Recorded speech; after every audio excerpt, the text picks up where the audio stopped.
Hey y'all, before we get started, I just need to make a quick correction. In the last episode, I said I was badly paraphrasing Isaac Asimov when I was actually badly paraphrasing Arthur C. Clarke. I take full responsibility for this egregious and inexcusable error, and I apologize to my father, avid science fiction fan and my personal hero, for bringing such shame to the family name. Love you, Dad. Now that I got that off my chest, enjoy the show.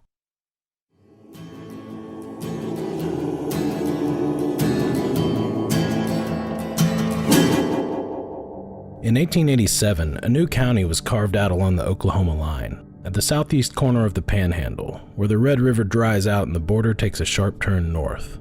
They named it in honor of George Campbell Childress, best known for writing the Texas Declaration of Independence and, after failing to get his law practice off the ground, for disemboweling himself with a Bowie knife.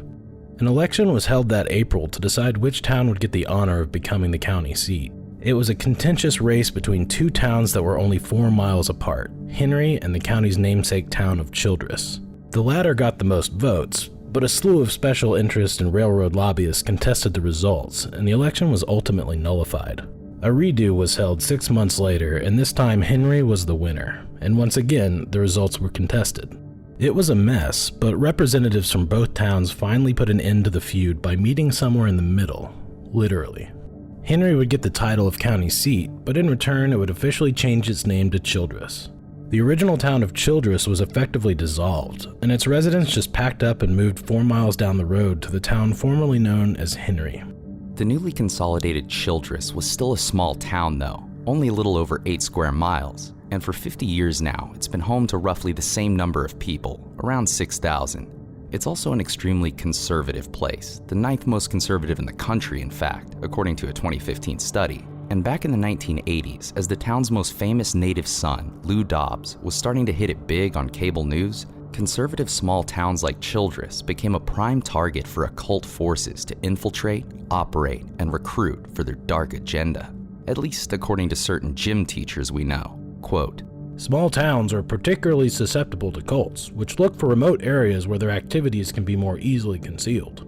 In reality, it made Childress more popular with drug traffickers than it did devil worshippers. But the town's relative isolation and red-blooded conservatism weren't the only appeal it held for insidious cultists in search of a new slice of American pie to defile.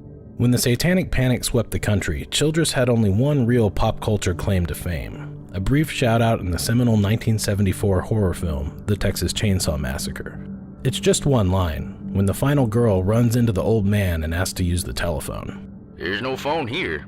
We'll have to drive over to Childress." And then they both have a nice family dinner with Grandpa. The filmmakers marketed the movie as based on a true story, even though it was only loosely inspired by the crimes of serial killer Ed Gein up in Wisconsin. And Childress is geographically closer to Wichita, Kansas than to the film's actual shooting locations of Round Rock and Leander. Texas is big, y'all.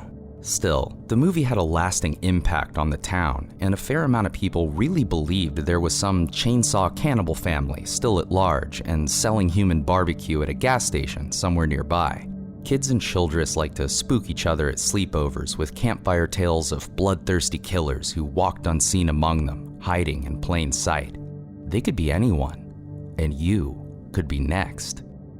17-year-old Tate Rowland liked to throw on a mask and some overalls and chase the cute girls from school around the cemetery with a chainsaw, without the chain on it, of course.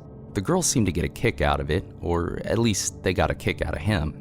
Childress is the kind of town where everyone knows everyone, whether they like it or not. And in 1988, everybody knew Tate Rowland, especially the local police and county sheriff's office, thanks to his proclivity for getting drunk, starting fights, and racing his blue pickup truck all over town. He was your typical small-town rebel without a cause, attractive, popular, and always getting into trouble. Most folks seemed to think he could use a good whooping, but still, he was just a kid. At least, that's how Sheriff Claude Lane saw it. Kid or not, Tate was deeply protective of his girlfriend, Karen Hackler, and had a serious issue with managing his jealousy and his temper. He was quick to fight any guy who so much as looked at her. He even cold-cocked his friend in the face and broke his jaw just for giving her a ride somewhere once. Karen was a diminutive girl, and daughter of a prominent farming family in town, and they were rightly concerned about her and Tate's volatile and very public relationship. Everyone in town, at one time or another, had witnessed a screaming match in their truck, or one dramatically running after the other down the street, then making up with a little too much gusto for what most folks considered appropriate behavior in a Dairy Queen parking lot. But according to Karen's family, these weren't just run-of-the-mill spats between teenage lovers. The Hacklers routinely complained to the cops and to anyone who'd listened that Tate's behavior was nothing less than criminal harassment. They accused him of stealing her wallet and jewelry and using his truck to tear up their front yard after one of the couple's near-daily fights. They said Karen wanted to break up with Tate for a long time, but was too afraid of what he might do if she actually went through with it. When Karen's brother Kevin warned Tate to stay the hell away from his sister, the two boys got into a fistfight so bad it ended with both of them bruised and bloodied in the back seat of a Crown Vic. Both boys accused the other of having started it. Kevin told the cops that Tate tried to run him down with his truck. Tate told him Kevin was bashing the truck with an axe handle and he was just trying to get away.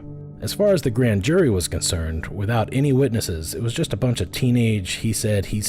So they called it a draw and turned them both loose without charges. And that wasn't the first time Tate had been dragged down to the station in cuffs. Back in January, he'd been arrested and charged with assault at the local Allsup's gas station, where Karen worked as a cashier. Tate jumped over the counter and tried to choke her with both hands around her throat. But during a lunch break at the trial, the jury caught sight of the couple hugging each other in the hallway, and based on that alone, they dismissed the case. Turning a blind eye to disturbing patterns of domestic violence wasn't uncommon back then or today, nor was it relegated to conservative rural areas. Truth is, it never was. Many, if not most, people at the time considered domestic violence situations to be a private, personal problem, especially when it involved teenagers. To a lot of folks in Childress, it was more or less on par with underage drinking. As long as you kept it in the house and didn't make a spectacle of yourself, and nobody got too badly hurt, there was no sense getting the law involved. After all, boys will be boys and bygones will be bygones. Ain't no sense ruining a kid's life over it. Well, at least not the boy's life. And that mindset wasn't any different from that of small towns all across the country. Everybody knows everybody likes drama and gossip, but nobody wants trouble. And certainly nobody wants to air their neighbor's dirty laundry for the law when they got a heap of their own stashed just out of sight. Besides, Sheriff Lane reckoned he already had enough on his plate, and the less paperwork and fewer pissed off parents he had to deal with, the better. Especially when those parents were literally his neighbors and you couldn't take a piss in an alley without running into the whole damn town. Besides, if you processed and prosecuted every teenage infraction, the county jail might as well have been the high school. After all, there just ain't all that much to do in Childress in 1988. Teenagers looking to have some summer fun were pretty much limited to 3 options: driving up and down the main drag, hanging out in the parking lot of the 24-hour car wash, or chugging a 6er of Coors in somebody's driveway. Tate's father, Jimmy Rowland, had been warning his son from the get-go to stay away from that Hackler girl. Pretty little blonde girls weren't nothing but trouble, and that whole family ain't no damn good. The feeling was mutual. The Hacklers accused Jimmy of coming over to their house to harass and threaten them himself, which he denied, of course, and the roiling family feud between the Rowlands and the Hacklers was the hot gossip around town. Childress was a town founded on feud, but unlike the rivalry between Henry and Childress, the two families didn't look like they'd be coming together to bury the hatchet anytime soon. It got so bad that Jimmy Rowland decided it was best for Tate to leave town for a while and stay with Ken in Louisiana, at least till things had cooled off some. When Tate got back just in time for summer, he planned to drive straight over to the Hackler place to sweep Karen off her feet. But small-town gossip spreads like lice on lightning, and it caught him in the ear before he could even rev up the engine. In the 2 short months he'd been gone, Karen had already gotten hitched to some older guy, and Tate, it seemed, was the last person in town to find out. For someone as unstable and possessive as Tate, he seemed to be handling the heartbreak pretty well. According to his friends, he'd get a little teary-eyed after a few beers, but even then it was just your standard, "It's fine, I'll just die alone," teenage pity party. He told one of his friends he wanted the popular country song, "He Stopped Loving Her Today," to play at his funeral. That kind of shit. All things considered, his friends thought he was bouncing back just fine. July 26th, 1988. School was out for summer, and that meant hanging around the parking lot of the grocery store with the tailgate down, hoping someone showed up with something, anything better to do.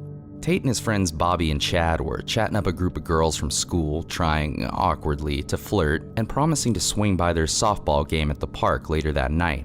After the girls left, Bobby said he had to stop home for a bit, but he'd catch up with them later for beers. Chad and Tate had some time to kill. It was only 5 o'clock, so they jumped in Chad's car and drove out to one of their favorite spots to do a little pre-gaming. The two hadn't known each other for long. Chad Johnston was only 15 and kinda shy, and his family had only recently moved to town. Making friends with a popular, older kid like Tate was a godsend for him, and Chad followed Tate around wherever he wanted to go.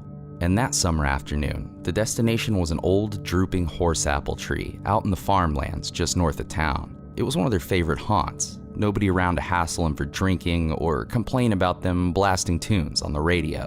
Tate cranked up the dial and tossed Chad a beer. It was shaping up to be a damn good night.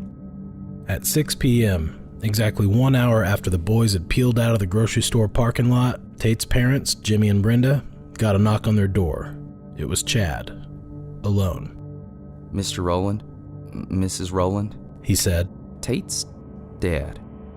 The three of them rushed to the car and floored it a few miles north of town, down a desolate dirt road between 2 cotton fields, to an old horse apple tree, drooping under the weight of Tate Rowland's lifeless body, strung up by a noose, swaying and spinning in the evening breeze.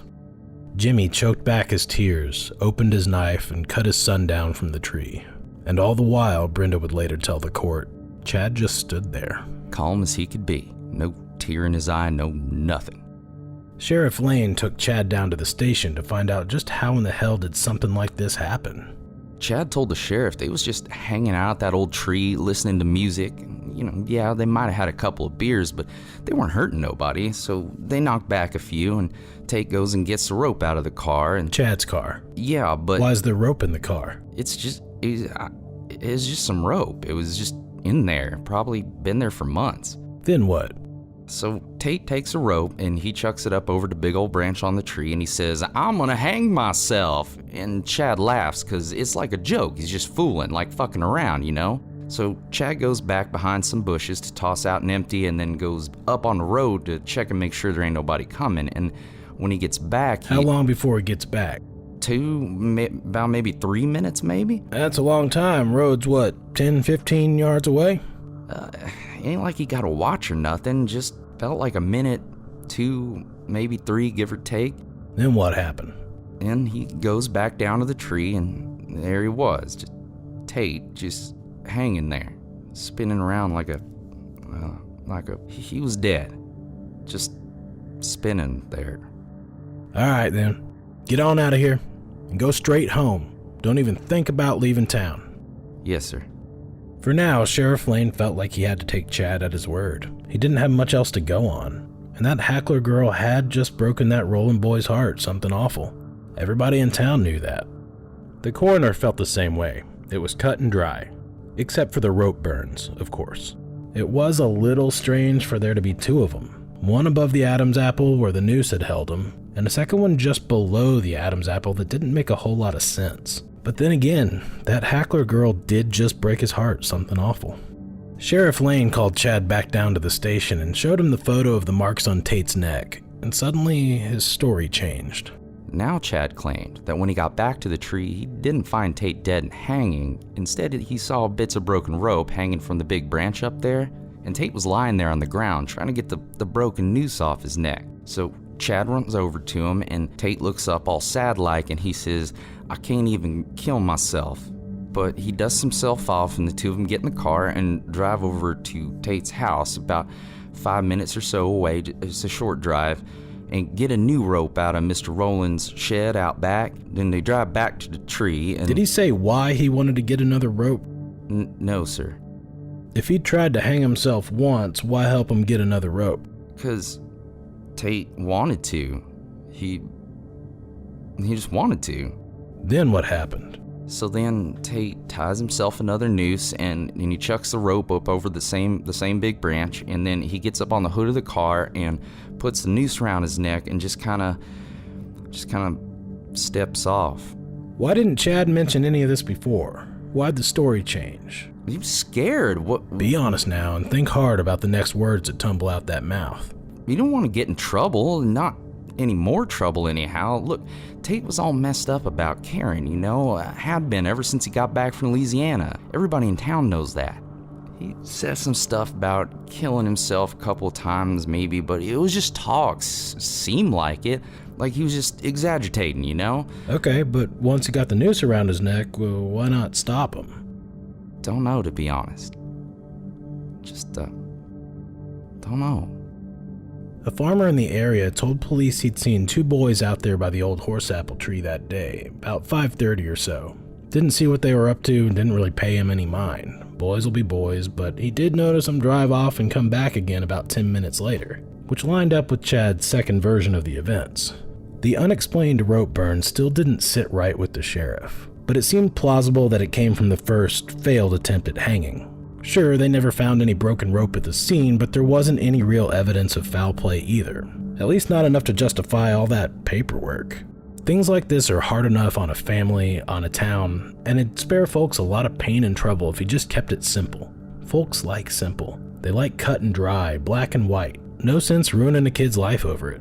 Well, at least not the one that's still breathing. Just 1 day later, the coroner signed off on his report, and the death was ruled a suicide.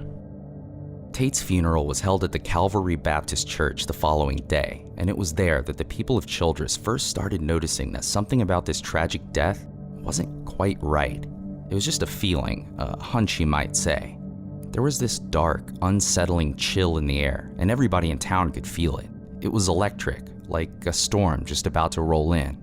First, there was the woman, dressed all in black from head to toe, a veil obscuring her face, seated in a pew at the back of the chapel. Everybody in town saw her, or remember seeing her, think they saw her, say they did, but nobody knew who she was, and she was gone before anyone could ask. And then there was the young man in the front row, rocking back and forth in the pew as the preacher gave his sermon, head down, hands clasped, and muttering to himself.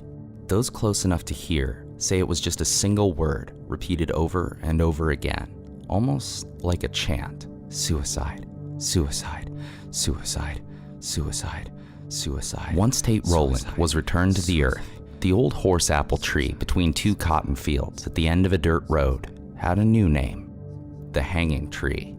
And according to then District Attorney of Childress County, David McCoy, everybody in town made a point to avoid driving past it if they could. Not that they'll tell you the place is haunted, he said, but there's something about it. Everybody in town said so. A few days after the funeral, the Childress PD got a phone call from a high school student. He said he found something they might want to see.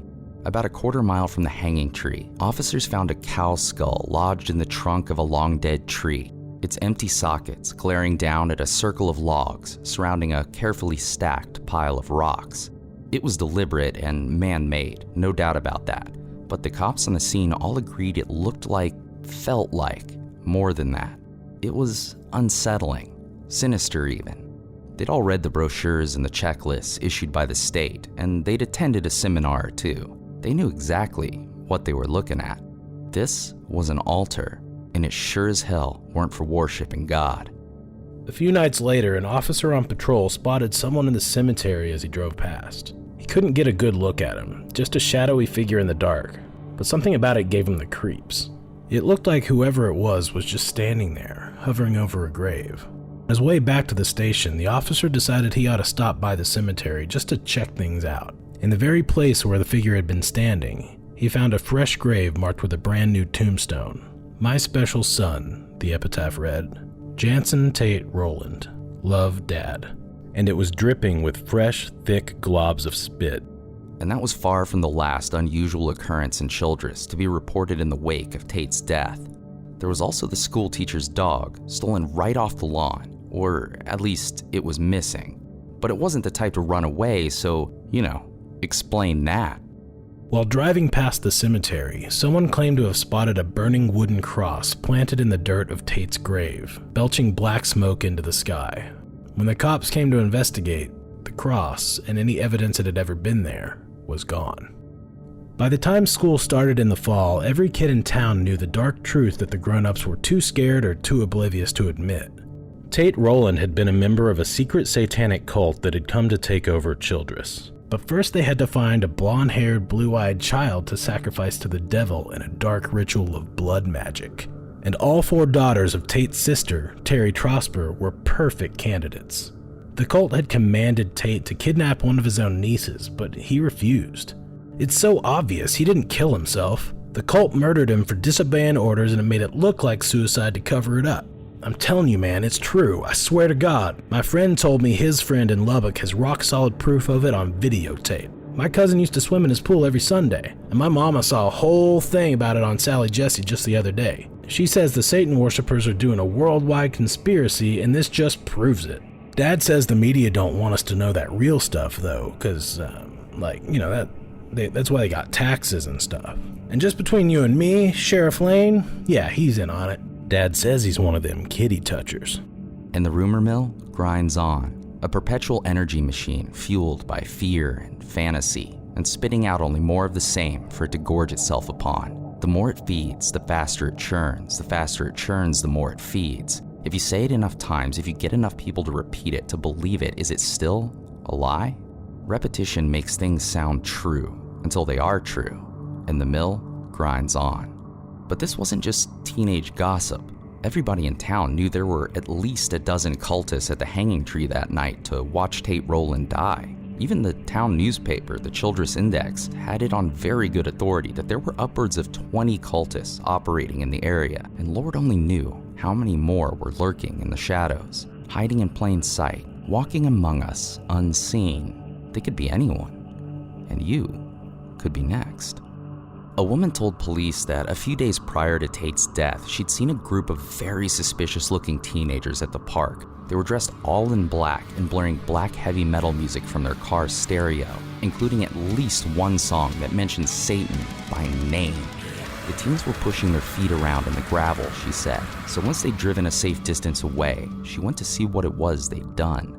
A shiver went plumb up and down my spine and back up again, she said.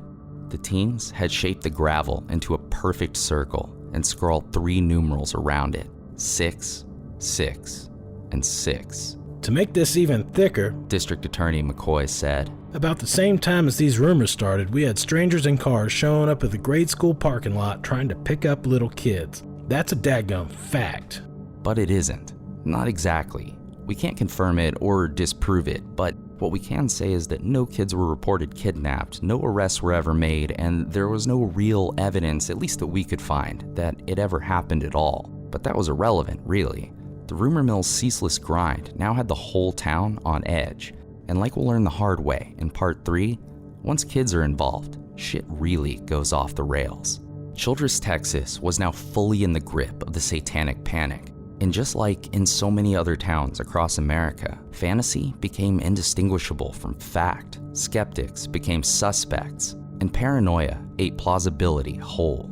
Majority opinion had shifted, and when that happens, reality itself shifts along with it.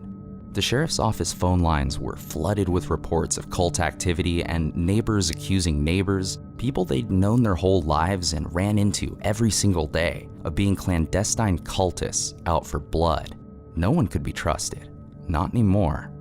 Most folks in town knew, at least subconsciously, that the best way to avoid suspicion was to cast it on someone else first. Just ask anyone in 1692 Salem Village's barn-turned-jail. It's better to fake affliction than risk accusation. Brenda Rowland said she was getting as many as 10 phone calls a day from folks asking questions, recounting suspicious activities they'd seen around town, and of course, naming names. Brenda liked to tell people she wasn't buying into this crazy stuff. But at some point, that kind of half-assed performative skepticism starts to sound like a defense mechanism. Like when conspiracy theorists get confronted and insist they're just asking questions. No matter how much or how little Brenda Rowland actually bought into the rumors, it was definitely more than none. And that alone can be more than enough. She started keeping a list of every name she heard mentioned among the whispers. And before long, she was calling up neighborhood kids at home and, quote, asking them point blank if they were cult members. As Texas Monthly writer Skip Hollingsworth put it, quote, the people of Childress saw rational thinking overcome by fright and apprehension, and yes, by the pure pleasure that comes from swapping third-hand information over a cup of coffee. Speaking of Skip Hollingsworth, it's time for a quick and overdue side note. This story was barely reported on anywhere, and about 75% of everything in this episode is based on his 1992 article for Texas Monthly, Possessed by the Devil.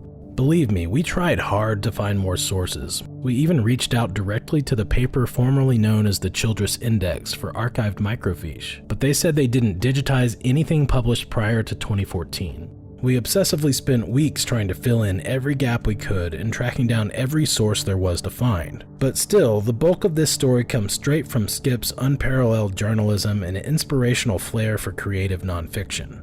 Subscribe to Texas Monthly, y'all. They deserve your support, and if you like this show, we promise you will not be disappointed.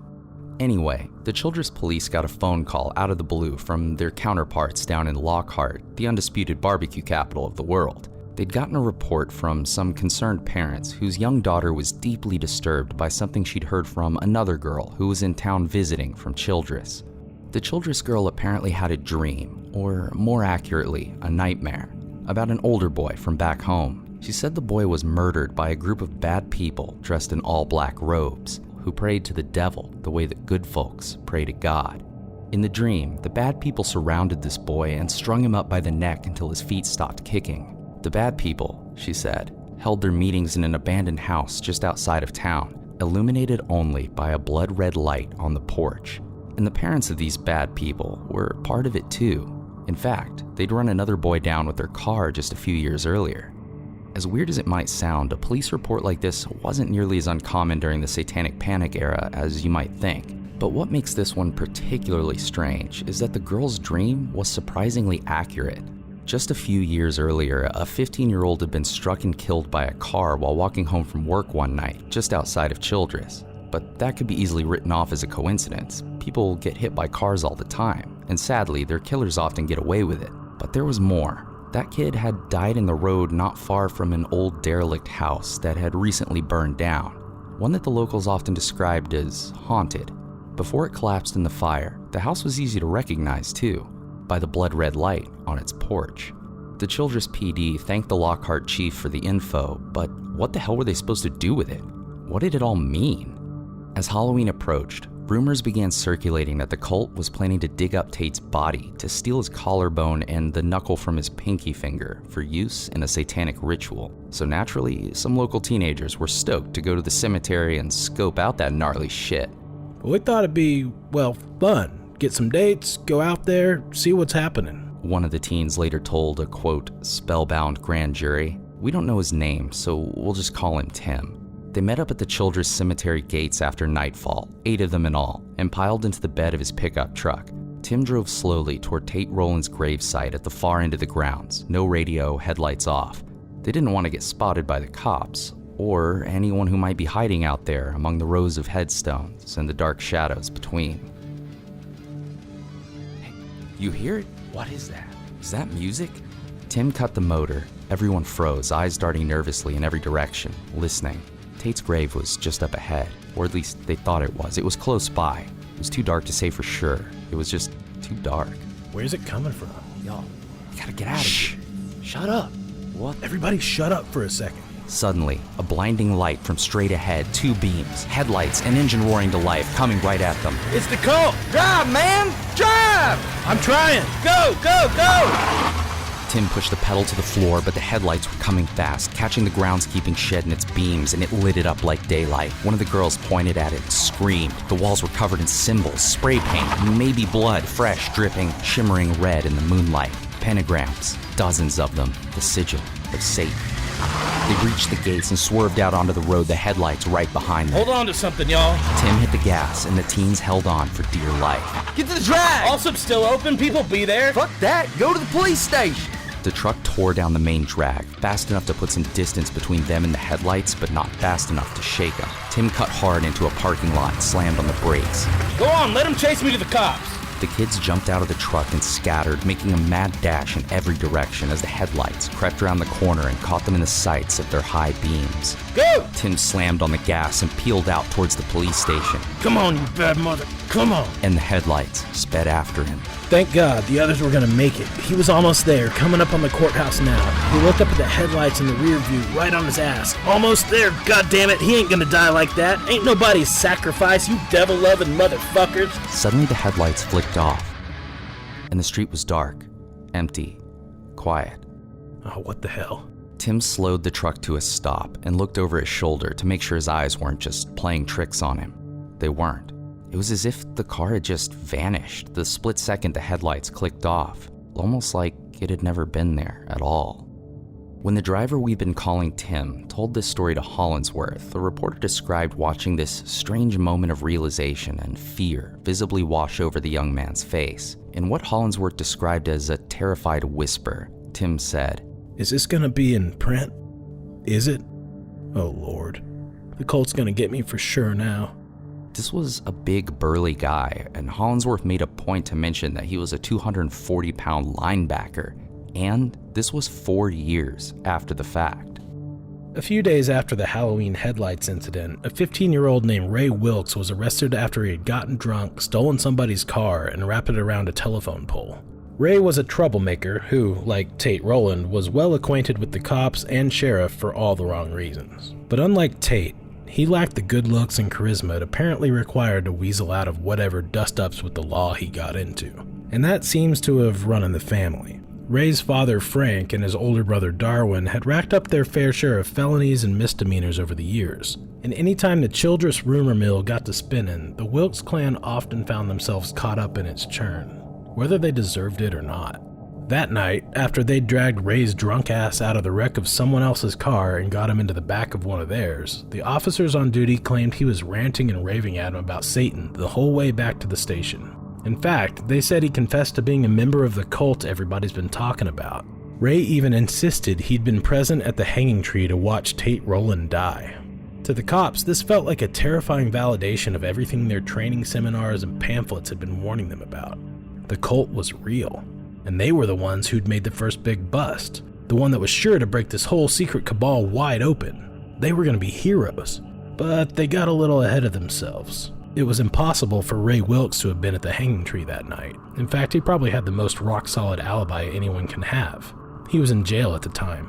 As far as the so-called confession goes, Ray said, quote, "I don't remember saying anything because I was so drunk." Fair.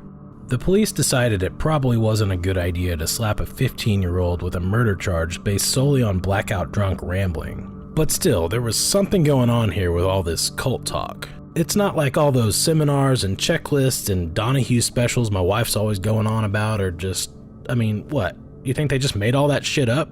I don't think so. Too many people talking about it. Serious people. Famous too. And nobody got a reason to lie about that kind of thing. But they do. And they did. The cops who'd arrested Ray came away from that night with a truly unsettling impression of the boy. After all, as one officer put it, quote, "His voice that night was very spooky."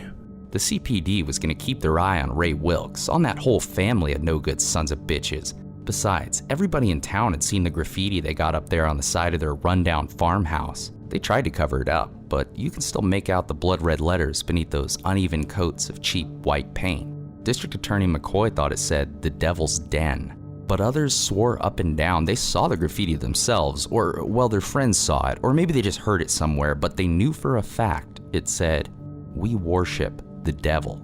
When asked about it, Ray's father Frank scoffed and shook his head. Oh, hell. Apparently, a few years back, Ray had painted "I love Letty" on the wall like a dumbass, hoping it might impress some girl from school he was sweet on at the time. "I said, Ray, you get that shit off the wall," Frank said. "So he painted over it, and now everybody thinks it says, 'I love the devil.'" For a lot of folks, that kind of rational, plausible denial only made Frank and his sons all the more suspicious. Folks in town started referring to Frank's place as the Devil House. And the whole family, already outsiders at best and outlaws at worst, were shunned as pariahs. And they weren't alone. Ask any gym teacher you know. There's always more cultists to root out. And in Childress, the hunt was on. Full-grown adults began accusing their neighbors' kids of being Satan's minions, and the kids, following their parents' shining example, started accusing each other. One of Tate's friends, a nerdy kid named Clifton, said he was scared to even check out books from the library, believing his love of genre stories might get him branded as a devil worshiper. But giving up his favorite pastime out of an abundance of caution wasn't enough. He was accused anyway, and the harassment got so bad he ended up moving out of town for a few years just to, quote, get away from all the talk. But that was nothing compared to the vitriol directed at Tate's ex-girlfriend, Karen Hackler. The whole town blamed her for Tate's suicide, and now that everyone was convinced Tate had been murdered by Satanists, you'd think they'd finally leave her in peace, or at least cut her some slack. But the dark psychopathology of the Satanic Panic didn't work that way. Once a witch, always a witch. She was harassed and cursed and sneered at daily by her own neighbors and fellow churchgoers, people who used to be her friends. Teenagers would hold their fingers up in the shape of a cross when she passed them on the street, like they were warding off a vampire. Soon, everyone had it on very good authority that the girl who sells you cigarettes at the Allsops was the secret matriarch of the Luciferian underground. She was a temptress, a succubus, a demonic siren who lured the poor, hapless Tate into darkness and ultimately to his demise. Spells were cast in collective whispers, and she watched in horror, helpless as her deceased abuser supernaturally transfigured before her very eyes. Now he was the victim.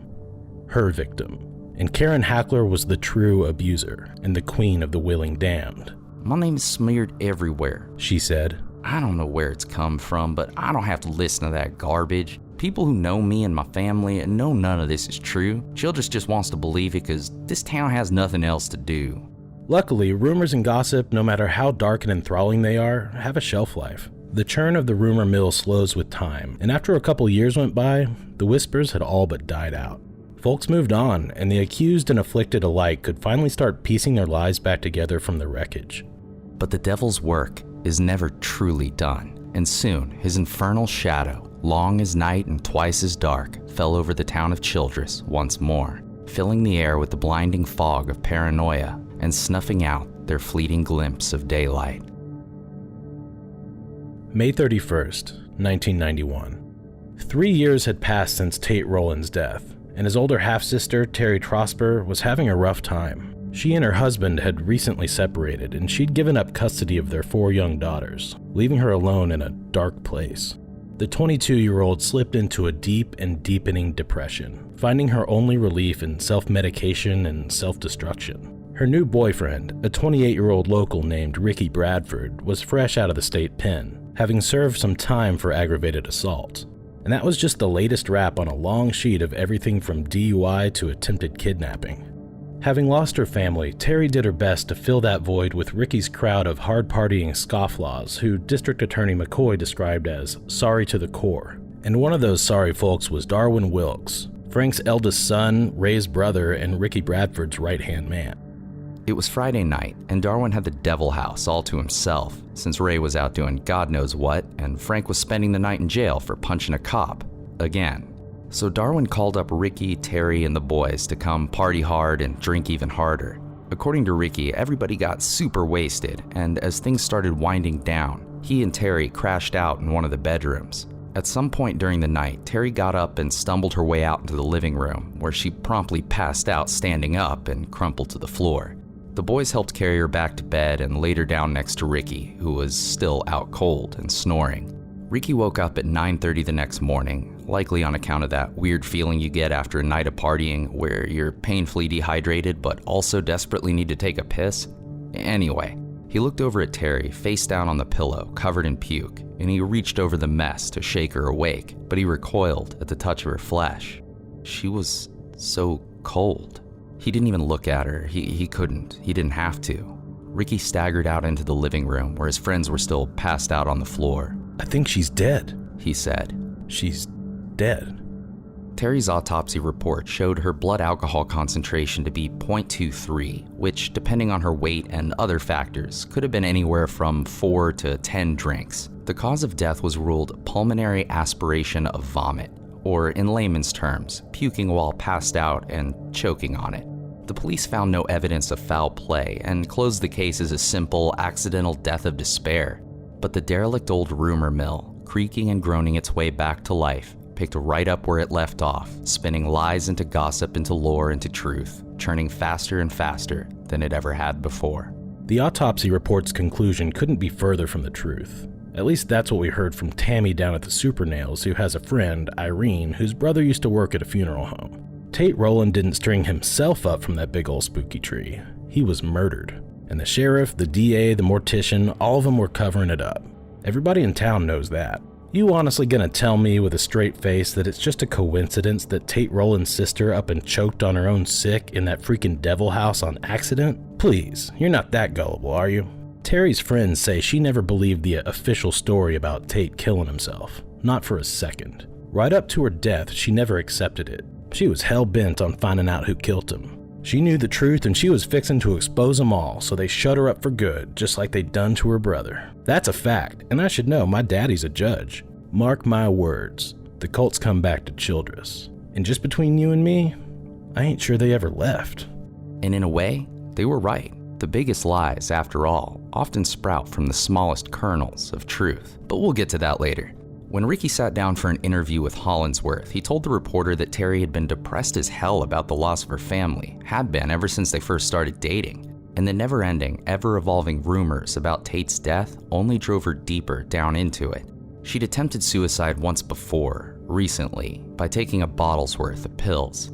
He'd kept that information to himself though, because as far as he was concerned, it was nobody's business. The rumor mill already had way more than enough misery to chew on. And if the autopsy report really was wrong, like everybody was saying, then his best guess was that she just made damn sure to take 2 bottles worth this time. Ricky also made a point to mention that Terry did tell him once that Tate had warned her shortly before his death to keep her daughters in the house because there was a cult on the loose and they were looking for young blonde girls to sacrifice. But he quickly added, I've lived here all my life, and I ain't never seen any kind of cult. Whether Tate's warning actually happened or not, it was almost certainly a byproduct of the rumor mill feedback loop that had completely consumed the town. Ricky, Terry, or both had likely just heard the same rumors as everybody else, and after enough repetition, they internalized it, convinced themselves it was a memory, and in doing so, they made it real. Is a lie still a lie if everyone believes it? Frank Wilkes was brought in for questioning, despite having been in jail the night Terry died. But his house was being considered a potential crime scene, and given the cloud of suspicion that already loomed over the Wilkes family for 3 years at this point, Frank had every reason to be as cooperative as he could. But sometimes honesty isn't the best policy when it comes to covering your own ass. So he told the cops that he distinctly remembered Ricky Bradford referring to himself as the devil, at least once or twice, maybe more. Being the devil was like, kinda his thing. To be clear, Frank didn't actually buy into all this devil cult bullshit, but he intuited, probably correctly, that when your village starts hunting for witches, your best bet was to point some fingers before they get pointed at you. When denial becomes self-incrimination, the skeptic's only friend is the hangman. When he heard about Frank's claim, Ricky just rolled his eyes and said, "Oh God, I don't believe in no Satan."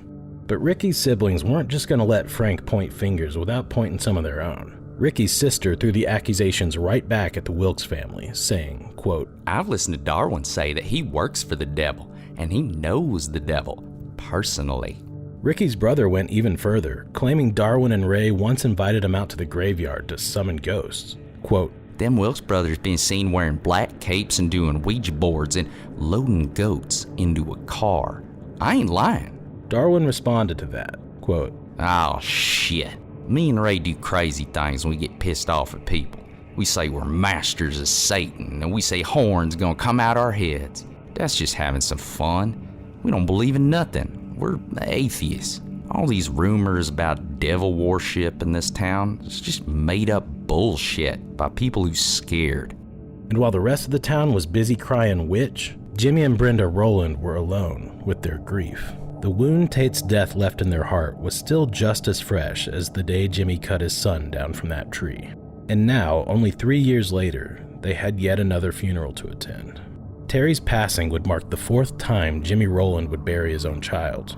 And all this cult stuff aside, he and Brenda had their own suspicions that the law had done less than everything it could about Tate. And now, Terry's death felt like deja vu all over again. Sheriff Lane was adamant that no further investigation was needed into Tate's suicide. A little too adamant if you asked folks around town. On some level, Lane probably knew he jumped the gun on closing the case, or at least skimmed over a detail or two. But that only further begged the question, was the sheriff just covering his own ass? Or was he covering up for the cult?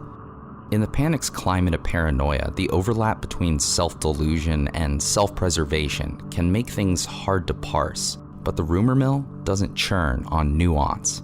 After years of speculation and suspicion, the people of Childress finally got the answer they'd been waiting for, maybe even hoping for. Only days after Terry's death, Sheriff Lane got busted for dealing weed to local teens while in uniform, and suddenly found himself on the wrong side of the bars. And everybody in town knew what that meant. The DPS checklist of the occult made it clear as crystal Pepsi. Drug pushing was practically a dead giveaway for allegiance to Satan. Now there was no doubt in anybody's mind that he'd been in cahoots with the cult all along, if not a full-fledged blood-guzzling cultist himself. After Lane's arrest, it was clear to everyone that the official narratives of Tate and Terry's deaths had just gone up in smoke. And that smoke stank an awful lot like sulfur. Luckily, there was a new sheriff in town, Reese Bowen, a Childress native who knew the area well and most of the folks in it too. They trusted him, and that went a long way in a town where no one seemed to trust anyone anymore. But putting on that badge was like stepping into the eye of a hurricane swirl of rumors, conspiracy theories, mania, and fear. Bowen did his best to put everyone at ease, and even agreed to Jimmy and Brenda's demand for a real investigation. The sheriff and his new deputy, Kevin Overstreet, dusted off the old case file and got to work re-interviewing every witness and anyone who might know something more substantial than a whisper from their hairstylist. Deputy Overstreet even made the 400-mile drive down to Lockhart just to follow up on the police report that, again, was based entirely on a little girl's bad dream. To our complete surprise, it didn't turn up any new leads. But we hope that while he was down there, Overstreet at least got some Smitty's barbecue for his troubles. Only 3 weeks after Terry's death, the Devil House came dangerously close to claiming yet another soul within its walls. Darwin Wilkes was found unconscious on the floor after taking upwards of 30 pills of an antidepressant drug called Elavil. Beside him was a handwritten suicide note. I know something the cops don't know. I know who killed Terry Trosper. I can't live anymore. But he did, waking up hours later in a hospital bed, surrounded by police who had a whole lot of questions for him. He told them he had no idea what happened, and he certainly didn't remember writing any note, so the cops just cut to the chase. Who killed Terry Trosper? He swore to God he didn't know.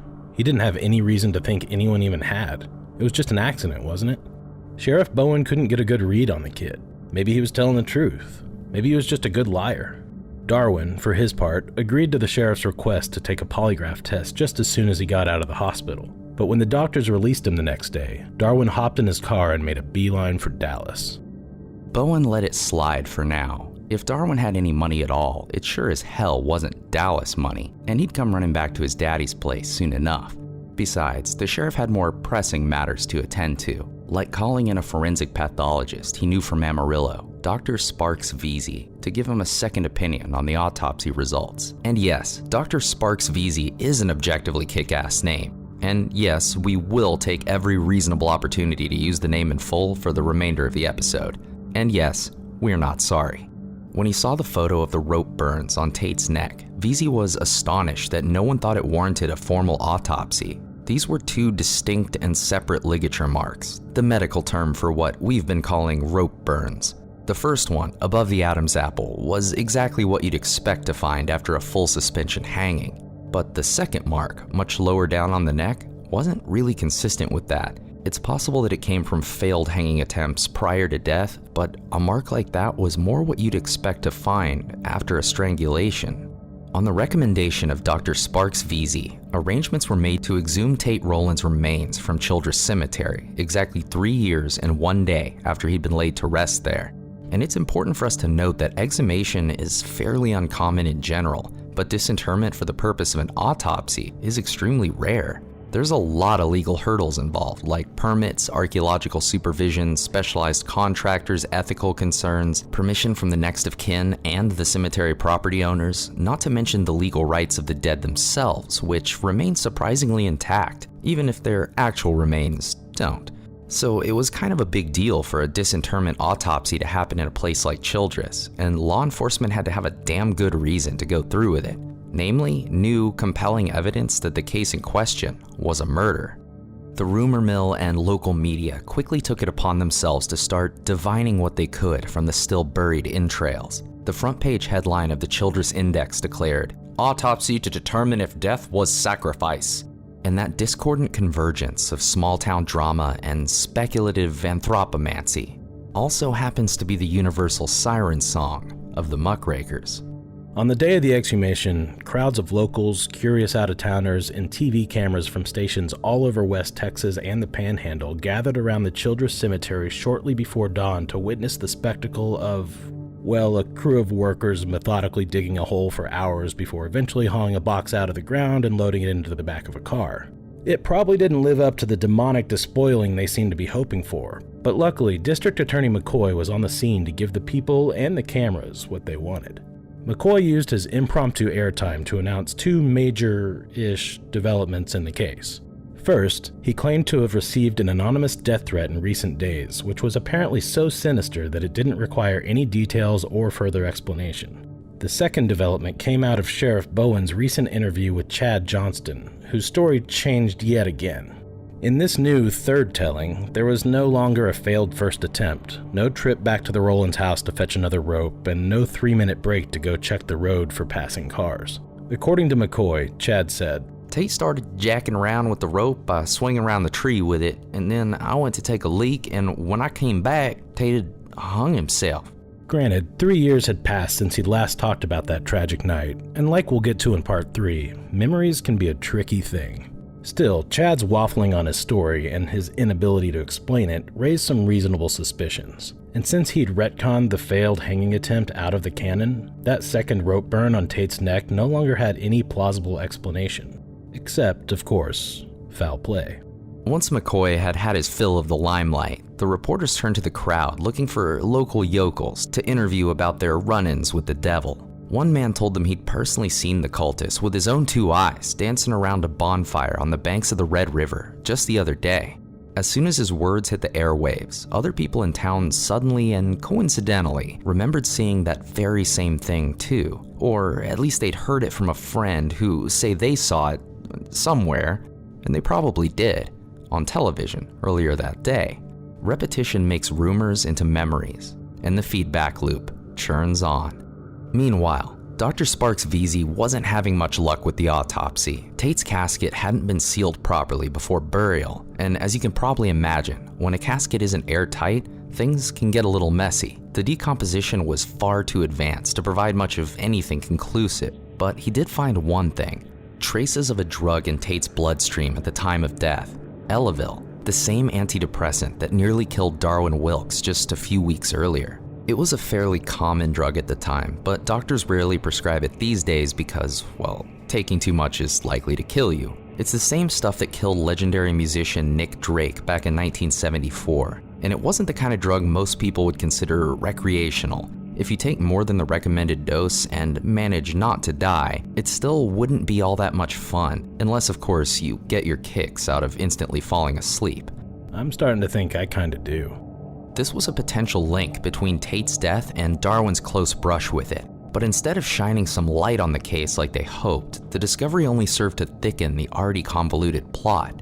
But the thicker the plot, the better the grist, and the mill slurped it up, swirled it around, and spat out a bombshell. All of the pamphlets warned this would happen. The Satanists were obviously using these antidepressants to sedate their victims in preparation for ritual blood sacrifice. I mean, duh. In September 1991, DA McCoy convened the grand jury to examine the findings and question the witnesses. Both Darwin Wilkes and Chad Johnston were subpoenaed to testify, but neither bothered to show up. Their refusal to comply with court orders definitely didn't do them any favors in their quest to shake the town's suspicions, and their absence left the court proceedings with an abysmal void of credibility and purpose. In lieu of Darwin and Chad's potentially valuable testimonies, the grand jury was treated to hours of phantasmagorical hearsay from local randos, like a town hall meeting in hell. The so-called witnesses swore up and down they'd seen all kinds of disturbing activity around town, including a man standing on the street corner in broad daylight, ripping pages out of a Bible and eating them while he foamed at the mouth. Meanwhile, in the real world, Tate's exhumation exposed more loose ends than it tied up. So Dr. Sparks Vesey turned his attention and scrutiny to Terry Trosper's autopsy report and found some glaring red flags. First, there was the question of how Terry could have choked on her own vomit if she'd been lying face down. And then there was the signature at the bottom of the page, Dr. Ralph Erdman. It was a name Vesey had been hearing a lot lately, and not on account of his sterling reputation. Erdman was a forensic pathologist for hire and the go-to medical examiner for dozens of West Texas counties for about a decade at that point, and he was currently under investigation for 2 counts of misconduct on the job, but we'll get back to Dr. Erdman in a bit. Sheriff Bowen and the grand jury agreed with Vesey's recommendation. Terry's remains, like her brother's, would have to be exhumed for a second autopsy. It was the only way to know for sure that the case was handled properly and that no criminal wrongdoing had been overlooked. And maybe more importantly, it was the only way to bring true closure to a town consumed by paranoia before it could tear itself apart. It was the week before Halloween 1991, and crowds lined the perimeter of Childress Cemetery for their second chance at being utterly let down by the spectacle of people digging up a box.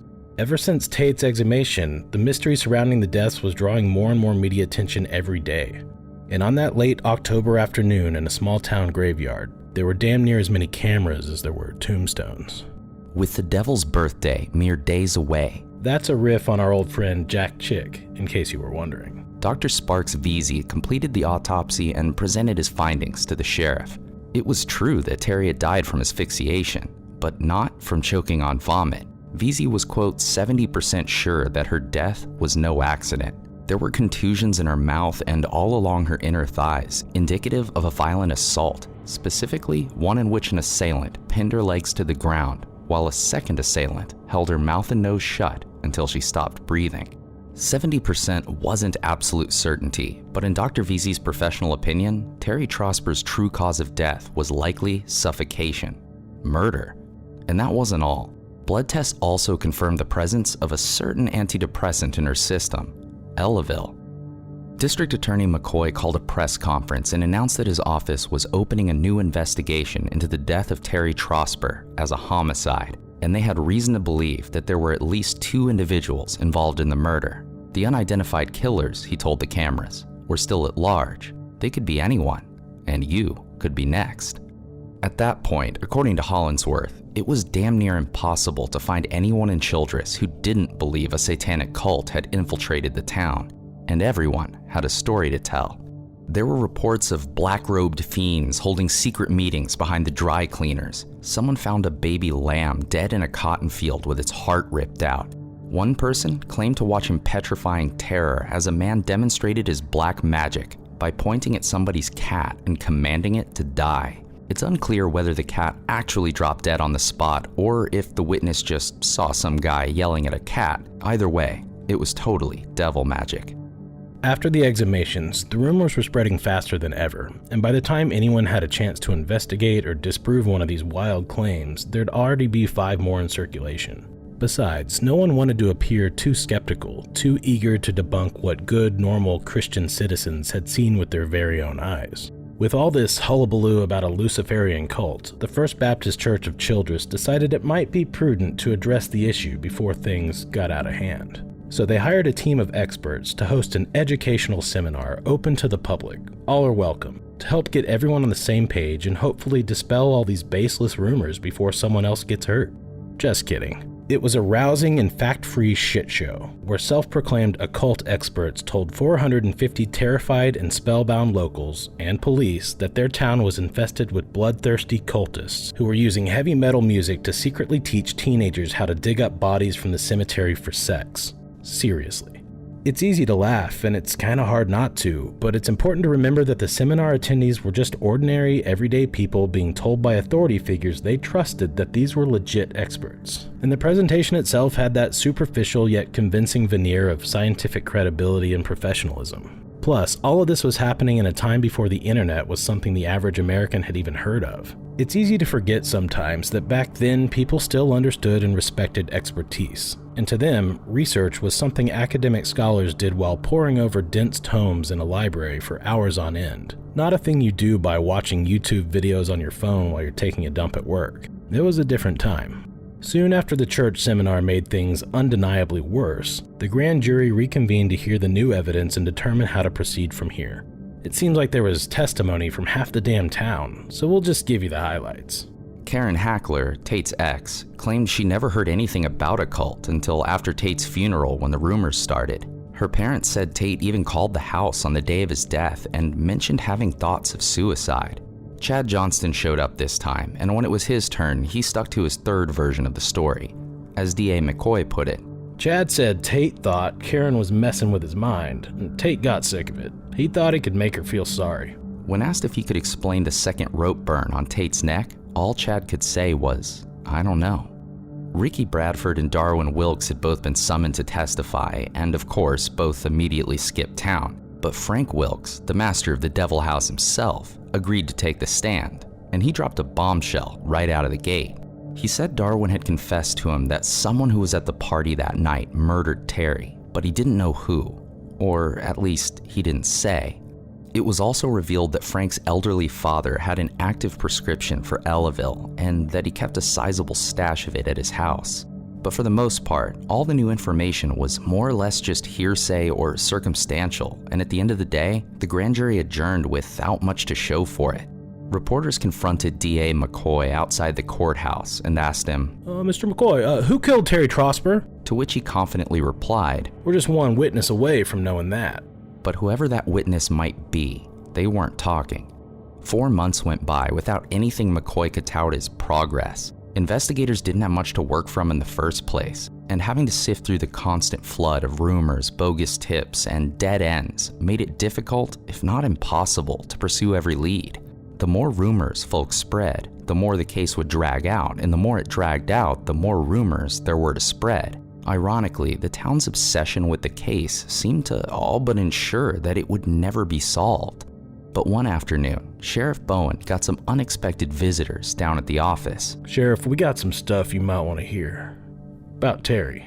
Ever since they posted the $1,000 reward for information leading to the capture of the killers, Bowen had a half dozen or so folks dropping by every day to give him the same pitch, and then proceed to ramble on like loons about demon cults, just because some kid in a Ramones shirt looked at him crossways down at the outlet mall.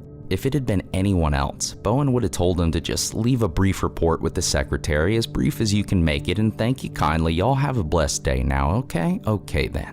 But the folks darkening his doorstep that day were Frank and Darwin Wilkes, probably the last people he'd expect to see. Well, without a deputy dragging him in by the handcuffs, that is. And here they were, seemingly of their own volition, and they weren't even all that drunk yet. All right, boys, let's have us a chat.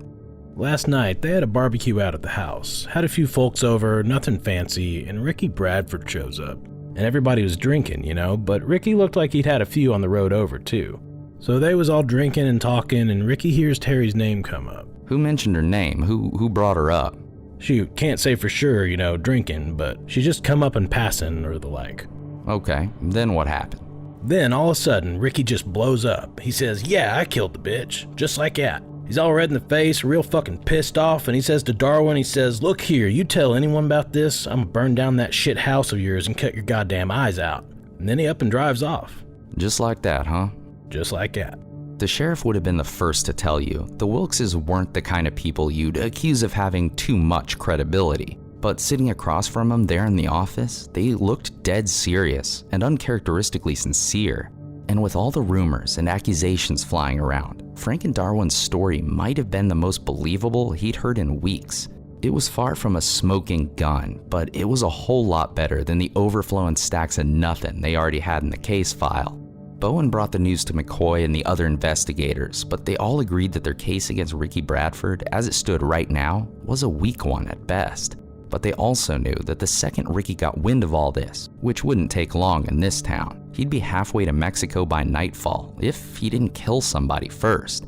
So they decided to just bite the bullet and pull the trigger while they still had the element of surprise. Ricky Bradford was arrested later that day and charged with 1 count of first-degree murder in the death of Terry Trosper.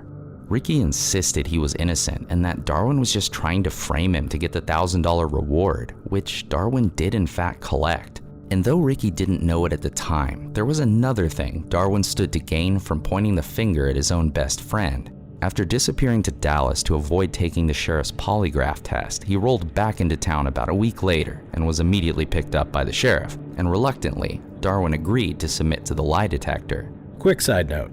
According to the American Psychological Association, most psychologists agree that there's little basis for the validity of polygraph tests, and most courtrooms in America no longer accept them as legit evidence. In short, lie detectors are bullshit pseudoscience, and cops only use them nowadays as a coercive interrogation technique on suspects they think are too dumb to know better. Just a helpful tip in case you ever get arrested for being part of a satanic murder cult, which is, unfortunately, much less of a joke than we wish it were. Part 3. Man. Darwin passed the polygraph on every question, except one. Did you smother Terry Trosper? No. Machine says that's a lie, son. No, I'm not lying. I swear, that's the truth.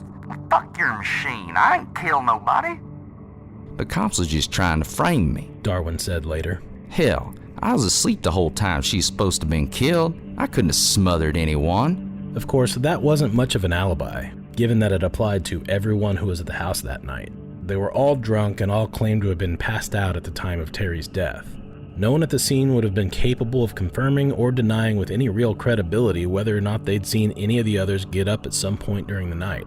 And even if they could, they wouldn't know what time it was, where they were going, or if they'd just gotten up to puke or take a piss. The lie detector wasn't proof, but it was evidence, and it was more than enough to bump Darwin Wilkes up to the top of Sheriff Bowen's list of suspects. Darwin had every reason to be worried, and a very plausible motive for wanting to get the heat off himself by doing what everyone else in town had been doing for months, pointing fingers at the closest witch they could find, even if that meant throwing Ricky, his own best friend, under the bus. Still, it doesn't make much sense, to us at least, why the sheriff didn't arrest Darwin after the failed polygraph test. Not because we think it was warranted, but because he arrested Ricky so quickly and based solely on hearsay given to him by the prime suspect in his own case. The evidence against both of them was more or less equivalent at that point, and when a woman is presumed murdered by two people, the first two suspects on anyone's list are the boyfriend and the best friend. So why not arrest them both? When he came to claim the reward money for selling out Ricky, Darwin agreed to undergo a second polygraph test, and this time he passed it 100%. Again, that doesn't mean much of anything either way, and not even DA McCoy was completely convinced that they had the right man in custody. The autopsies were a mess, and the rumor mill had turned half the town into self-proclaimed witnesses, and all that paranoid, self-serving, vindictive finger-pointing cast doubt on the credibility of everyone, even those who were actual witnesses.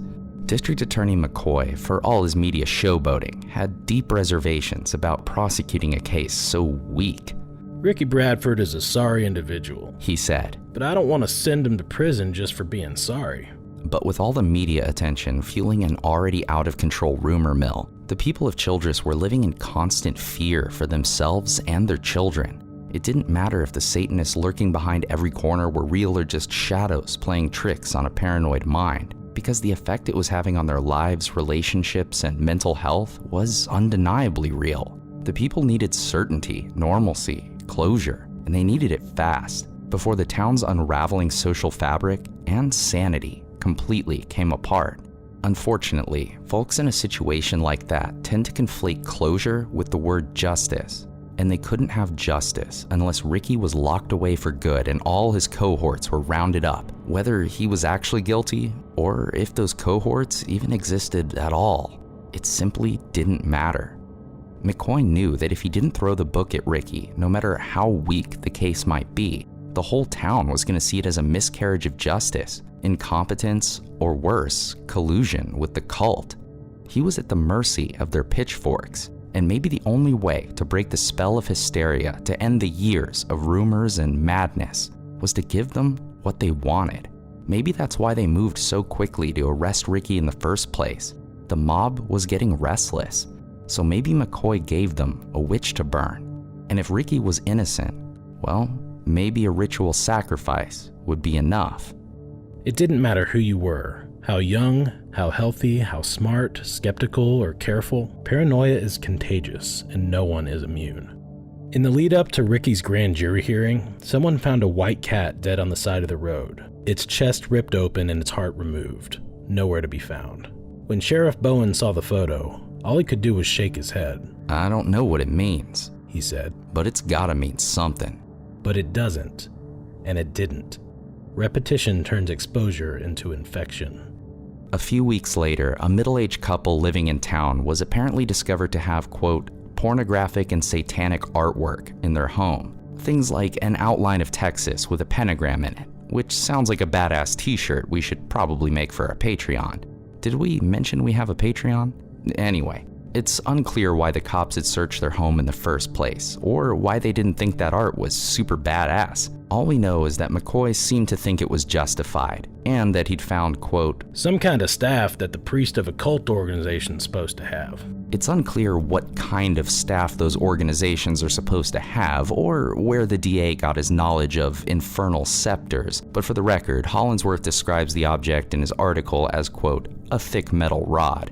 And then, not long after the raid, DA McCoy's house mysteriously burned to the ground. The fire marshal ruled it a very not mysterious accident, but McCoy wasn't so sure. First thing I thought was someone was after me, he said. Anything can be made to look accidental. Repetition makes coincidences look like patterns. And it wasn't confined to the city limits. A woman reportedly stopped at the courthouse to ask if it was safe to drive past the hanging tree for fear that the cultists might attack her car. Even a reporter from the Amarillo local news said he wouldn't set foot in Childress without packing a gun. We all feel violated by the attention, the courthouse clerk said. There are kids in Childress doing great things, really great things. They're not in cults. And for the record, everything she said is true. The black stain this whole ordeal put on the town's reputation was enough to make folks long for the days when people were afraid of Leatherface stalking around the Allsups with a chainsaw. It sucks. Ricky's trial was set for September 1992, and in the intervening 6 months, Skip Hollingsworth interviewed the families involved to see how they were holding up. The Hackler family told him they felt like they'd been dragged through the mud and their daughter Karen was still facing harassment on a near-daily basis. They felt especially betrayed by DA McCoy, whom they accused of taking advantage of Tate's death to get the publicity for himself. We're victims of lies. The Wilkes family wasn't faring much better themselves. Darwin and his girlfriend had just had a baby, and as he put it, every time she goes out of the house, just to go someplace like the grocery store, people make her cry. They're saying, oh, you're the one that has Satan's child. His dad, Frank, said he was struggling to find work, even just a part-time farm job. And it wasn't just on account of his prolific criminal record either. People won't have nothing to do with me, he said. When I get near them, they step back and say, don't you put a spell on me. He did his best to keep a sense of humor about it, though. He told Hollingsworth he'd gone out to the VFW hall with a lady who the whole town thinks is a high priestess just because she's seen with me. A woman came up to their table and asked for a magic potion to cure her boyfriend's skin rash. So the high priestess went to the ladies' room and filled a shot glass with calamine lotion. When she got back to the table, she handed it to the woman and told her, rub this all over him and it'll go away. And it did. The satanic magic of anti-itch cream is very potent indeed. The old gal later thanked us, Frank said. So hell, maybe something good came out of this mess after all. But Tate and Terry's parents, Jimmy and Brenda Rowland, still didn't have the closure they so desperately needed. And without it, they couldn't let go of the rumors. They had nothing else to hold on to. There must have been something to this, or else these rumors wouldn't have all gotten started, Brenda said. Rumors don't get started on nothing, you know. But they do. And they did. No one at the time of this recording anyway has ever confessed to being a cultist in Childress, and there's never been any credible evidence that a cult ever existed in the town at all. In fact, according to the late Margaret Singer, world-renowned expert on cult psychology and brainwashing, there were around 5,000 known cults in America as of 2003, and not one of them was satanic. But if something imaginary can claim this many victims, destroy this many lives, and possess an entire town for years, it might be fair to say that the delusional belief in a secret devil cult is far more dangerous and destructive than any real one could have ever been.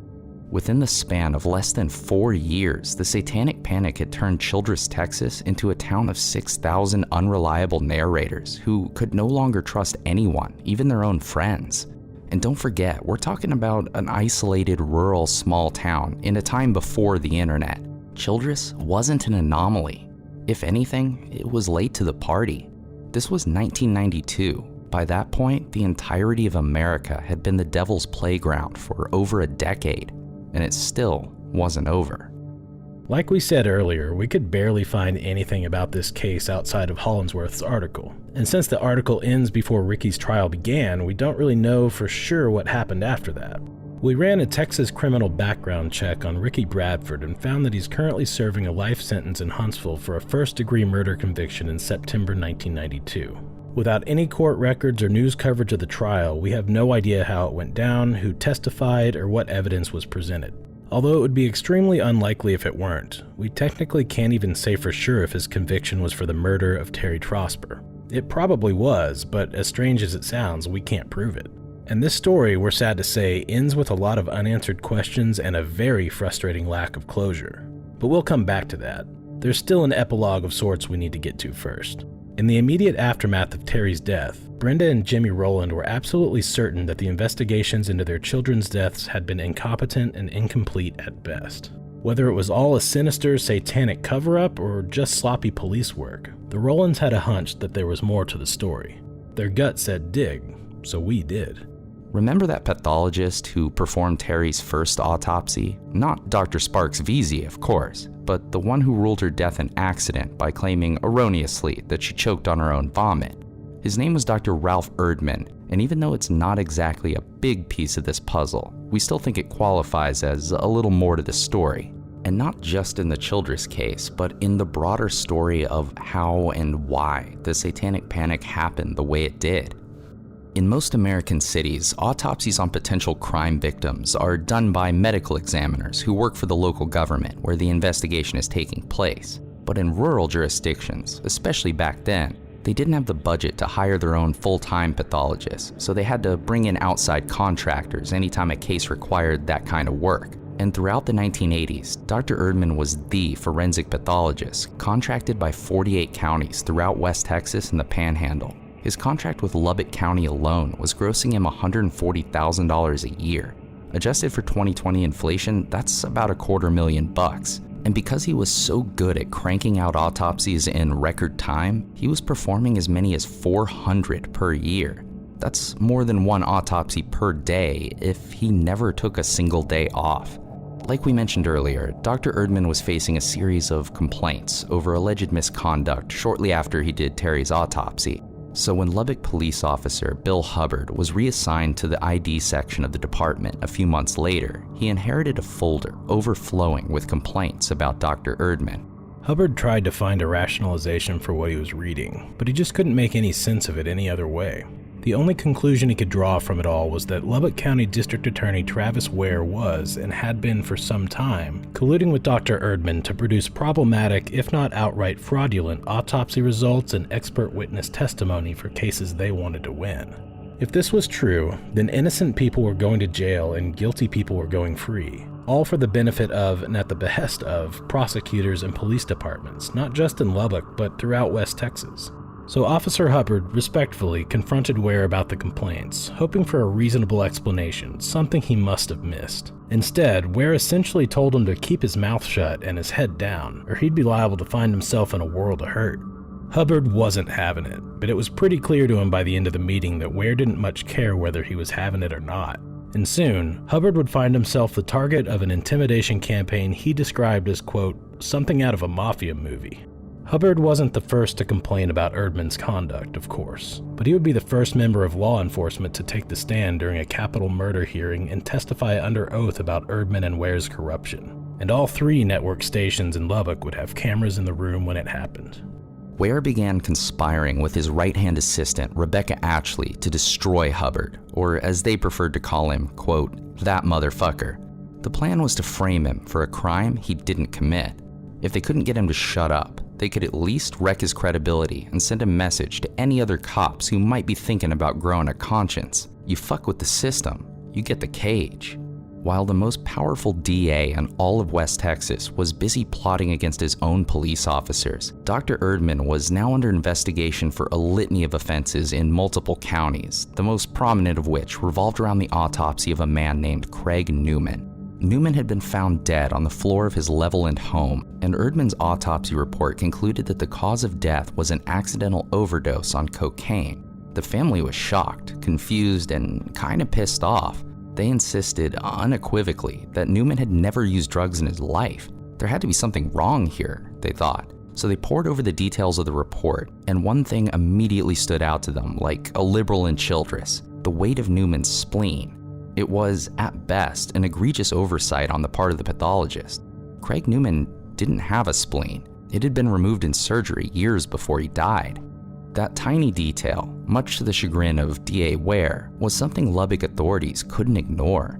A judge immediately ordered the body exhumed, and a second autopsy found no trace of cocaine in the man's body. It had simply been a run-of-the-mill heart attack.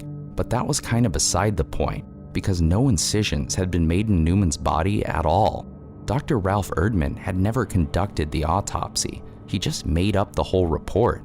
If Erdman was just faking results out of laziness, it would have been a lot safer to simply claim it was a heart attack. Not only would it have been inadvertently correct, but it would have given him at least some plausible deniability. Why choose something as specific, relatively rare, and easy to disprove as a cocaine overdose? Glad you asked, because it was soon revealed that before he took the body for examination, Erdman had been within earshot of a cop at the scene who floated a guess about Newman's cause of death. Could have been an overdose, maybe like cocaine or something. Defense attorneys throughout the region immediately cried foul. Not only did this call into question every single criminal case Erdman had ever been involved with, which again was thousands, his seeming eagerness to craft narratives that aligned perfectly with the assumptions of police aroused very reasonable suspicion of a cover-up, especially given the reactions to the news from regional prosecutors. Most of them gave full-throated, outraged denials with a distinct air of "the lady doth protest too much," and the rest responded in ways that were just, well, bizarre. Randall County DA Randy Sherrod, for example, who'd worked with Erdman on dozens of criminal cases over the years, told the New York Times the doctor was a weird kook who doesn't know his left from his right. And he even acknowledged that Erdman had lied about his qualifications. Some of his work habits are strange, he said. He has a fascination with carrying around body parts and storing some in his refrigerator.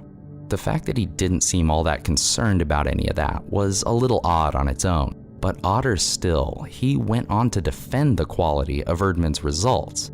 I wouldn't use Erdman again, ever, based on what I know now. But I never saw an autopsy by Erdman that wasn't correct on the basis of, other evidence. For his part, Sherrod did open grand jury proceedings against Erdman for falsifying evidence in a case, but still insisted at the very same time that all the autopsy findings in that very same case were correct and admissible, which is weird. A special prosecutor, Tommy Turner, was assigned to oversee the growing number of investigations into Erdman's misconduct. He said, quote, "There are clear indications that a number of people in law enforcement considered him weird and questioned his competence because he regularly messed up evidence and he did strange things like handing people organs to hold. But no one blew the whistle. We started digging up bodies, and when we were 7 for 7, we decided that in the interest of judicial economy, we didn't have to go further to prove that this guy was a liar." Turner's team looked into a total of 300 autopsies that Erdman had conducted and found that a third of them contained deeply problematic errors when they weren't faked altogether. Less than 2 weeks after Ricky Bradford's arrest in Childress for Terry's murder, the man who faked her autopsy was indicted in Lubbock on 7 counts of evidence tampering and falsifying autopsy reports. Erdman tried to explain it all away as just clerical errors and claimed the whole thing was a hoax cooked up by, quote, revenge-minded defense attorneys. It was, in his words, a witch hunt, which in this episode is just too deliciously ironic for us to leave out. Former Dallas County Assistant Medical Examiner Dr. Linda Norton told reporters that Erdman performed, quote, made-to-order autopsies that support a police version of a story. And even though he was basically the Whataburger of falsifying evidence, he really sucked at it. Some of Dr. Erdman's findings, she said, are so wrong as to be an insult to the intelligence of an average human being. like the time he performed an autopsy on a guy who'd been shot in the head and concluded that the cause of death was pneumonia. He was also known to perform autopsies in funeral home parking lots, though he usually preferred, as one attorney generously put it, to take his work home with him. Home, in this case, being a derelict shack-turned-laboratory in Amarillo with no running water, no air conditioning, and no working sewage. According to the Seattle Times, he, quote, worked on a rusty table set up on wooden blocks with no drainage, except when the body smelled really bad, and then he worked outdoors on a closet door propped up on 50-gallon drums to let the body fluids drain to the ground.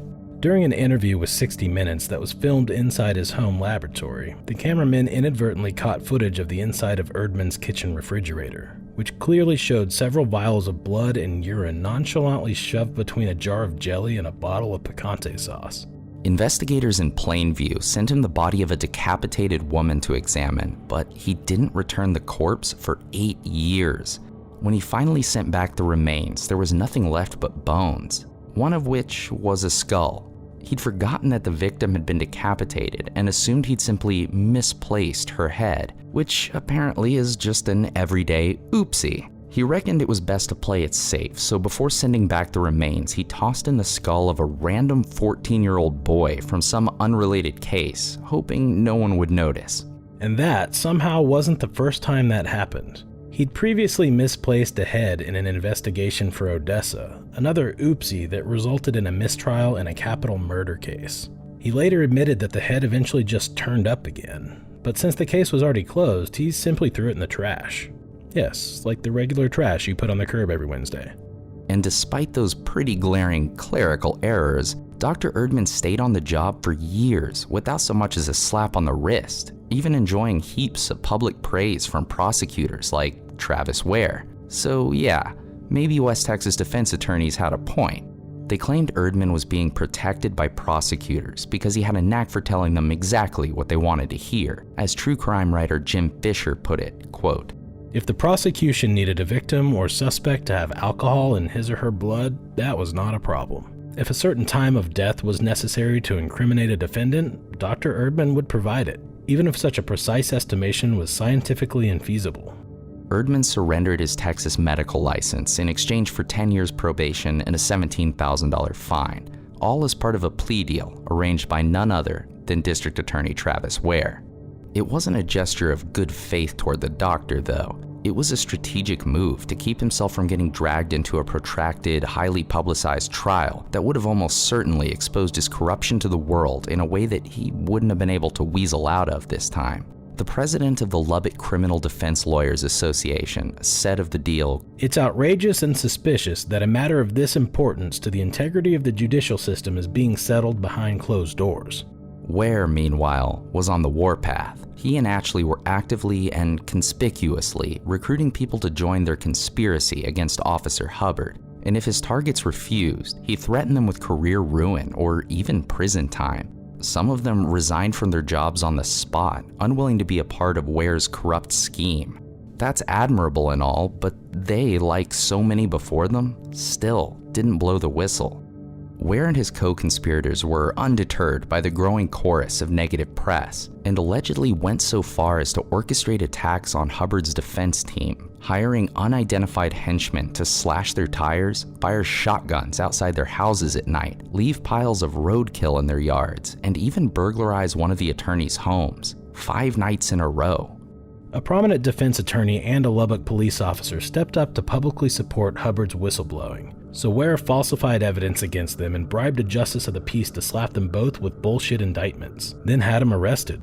Travis Ware has gone too far this time, one of Hubbard's attorneys said. If he can do this to you and get away with it, who's gonna be next?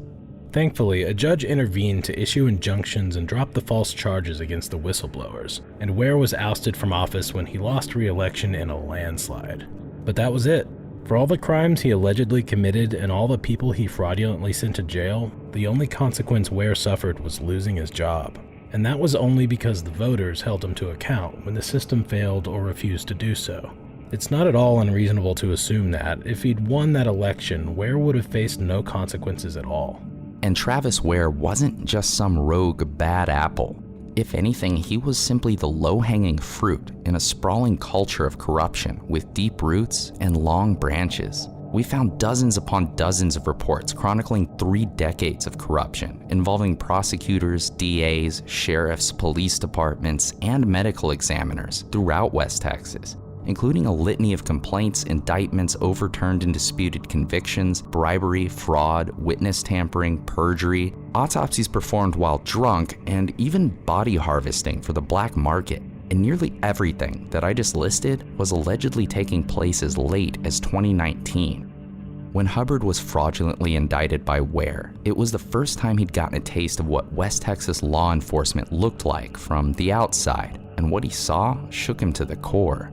Things have changed for me after I sat on the other side of the table, he said.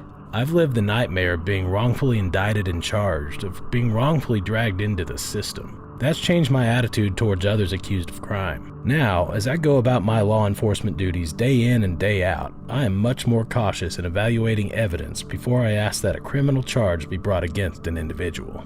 But during the Satanic Panic, cops like Hubbard who were willing to stand up for what's right and blow the whistle on corruption, or just learn from their own lived experience, seemed to have been more the exception than the rule. And it wasn't just small towns in rural jurisdictions. For part 3, we're packing it up here in the 9th most conservative town in the country and taking a road trip down to the 14th most progressive city in America, because big city devils are their own breed of evil. Dr. Erdman moved to Washington State to start over as a junior high school teacher, but the gig didn't last long.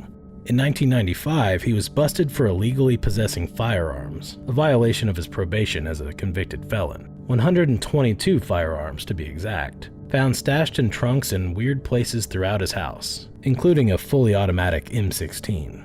When Seattle police and ATF agents raided the place, the yard was covered in, quote, weird junk like bowling balls, and the inside was like a scene out of Hoarders, filled with trash, taxidermied animals everywhere, and severed pig's feet hanging from the walls. And of course, there was a broken down Oldsmobile in the driveway with a bumper sticker on the back that said, "It's hard to be humble when you're from Texas." Erdman spent some time in Washington State Prison, then moved back to Texas where he died in 2010 in the comfort of his Fort Worth home. But dozens of folks he sent to prison won't get the same luxury. Thanks to his negligence and corruption, they'll die in a cell, and a lot of them will die innocent. At least Dr. Erdman got some comeuppance. In the next episode, I regret to inform you, he too will be the exception, not the rule. His legacy is still affecting cases to this day, not to mention tormenting families like the Rowlands. And the corruption he helped spawn in West Texas is still happening, maybe even more so than before.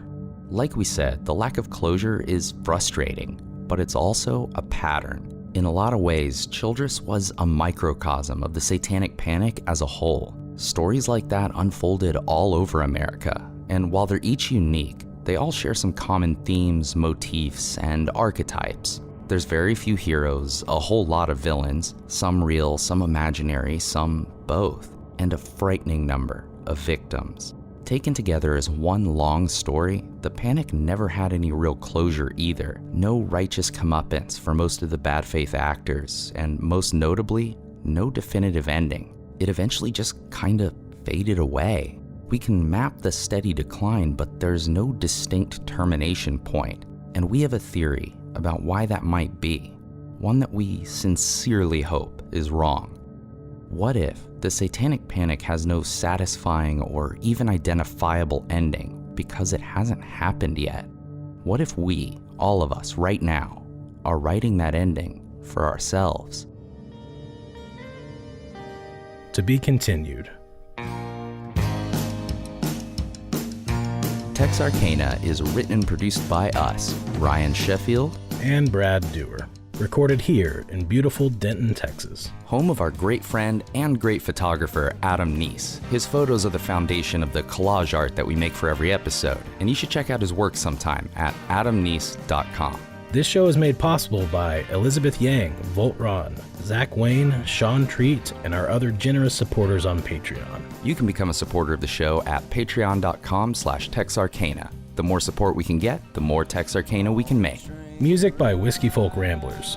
Black heavy metal music for the Graveyard Devil Cult was provided by Denton's own Rot of Obsidian from their new album Children of a Shattered Infinity. You can pick up a copy at any major online retailer and check them out at rotofobsidian.bandcamp.com. They're a great band and great guys, so give them a follow on Facebook and Instagram too.